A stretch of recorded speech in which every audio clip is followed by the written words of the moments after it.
Welcome to Adnan Biologi, tempat belajar biologi yang inovatif, kreatif, dan tentunya up to date. Nah, pada kesempatan kali ini teman-teman akan ditemani oleh Mika.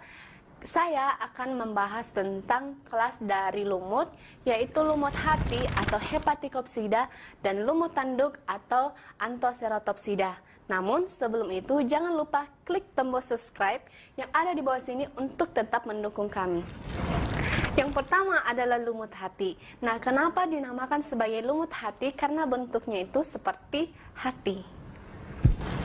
Oke, bagaimana ciri-ciri dari lumut hati ini? Jadi yang pertama, bentuknya itu seperti lembaran atau pipi, dan pada bagian tepinya itu ada lekukan sehingga dikatakan lumut hati ini berlobus dan tampak seperti lobus pada hati manusia.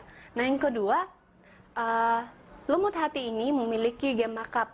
Nah, gemakap ini berfungsi sebagai alat reproduksi aseksual tumbuhan lumut hati.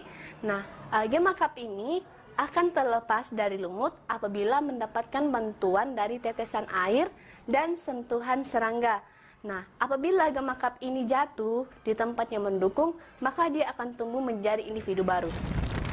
Oke, jadi ciri yang ketiga yaitu untuk dapat bertahan hidup, lumut hati ini tumbuh secara horizontal atau secara mendatar dengan cara melekat pada tumbuhan lain atau pada batu-batuan yang sifatnya itu lembab. Oke, jadi ciri yang terakhir yaitu beberapa jenis dari lumut hati ini bersifat monoseus atau berumah satu. Artinya, archegonium dan antheridiumnya itu terletak pada satu lumut. Nah, archegoniumnya itu berbentuk seperti payung atau cakram, yang mana pada bagiannya itu seperti jari, dan pada bagian bawah dari cakram itu akan dihasilkan sel ovum atau sel telur. Nah, sedangkan pada bagian bawah lumut adalah bagian antheridium yang menghasilkan sel sperma. Apabila sel sperma ini membuahi sel telur, maka akan dihasilkan zigot, yang mana zigot akan berkembang menjadi sporofit. Kemudian sporofit akan berkembang menjadi sporangium. Sporangium yang akan menghasilkan spora yang sifatnya haploid. Oke, jadi salah satu contoh dari lumut hati ini adalah Marchantia polymorpha. Oke, bagian kedua adalah lumut tanduk atau Anthoceratopsida.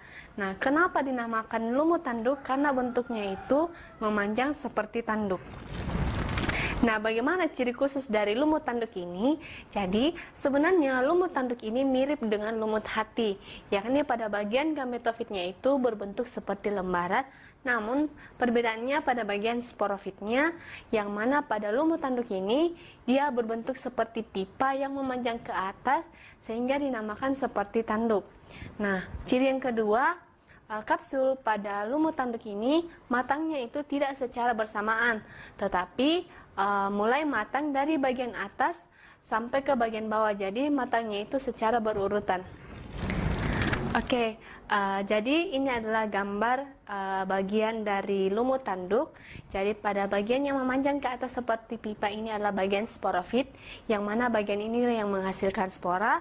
Kemudian pada bagian bawahnya ini yang berbentuk seperti lembaran adalah bagian gametofit yang menghasilkan gamet.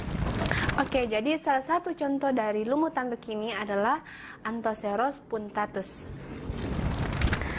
Oke, jadi sekian video pembelajaran kali ini. Jangan lupa untuk nonton video-video lainnya di Adnan Biologi.